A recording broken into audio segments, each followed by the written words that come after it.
Allah, there's one God. This is a very novel teaching. You know how Christianity went over when Christianity went out to the Roman Empire and said, there's not a multitude of gods, there's only one. Did not go over well. Didn't go over well in Arabia either. Eventually the people of Mecca got fed up with Muhammad and his followers and exiled them from the city. And so they basically had to flee to a nearby city in Arabia known as Medina, which they set up shop in and developed a community in for a long time. Medina had a very strong Jewish and Christian community. We didn't get along particularly well, but I mean, they coexisted. Now suddenly you throw into this mix this brand new community of a new prophet who comes in and says, I've got a final revelation to trump what both of you guys are saying. Well, now you've got like a powder keg. And things eventually got really rough in Medina. However, Muhammad ended up triumphing and got together an army and basically marched back into Mecca and took over the city and established a monotheistic system of religion and government, which we know as Islam.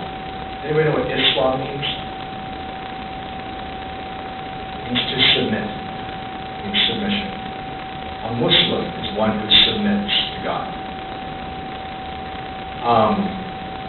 Each verse of each chapter is known as an ayat, or a miracle.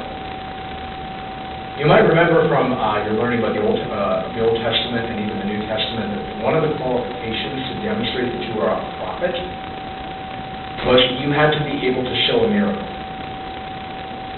Right? It couldn't just be anybody standing up and saying, hey, Israel, I'm a prophet. I've been called to tell you what God has to say. And everyone around says, oh yeah, prove it. Which incidentally is where Paul gets in 1 Corinthians. Greeks look for wisdom and Jews demand signs, which they always have.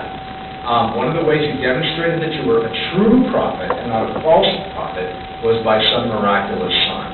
And so Muhammad's miraculous sign, and he actually mentions this in his recitation, is the Quran itself.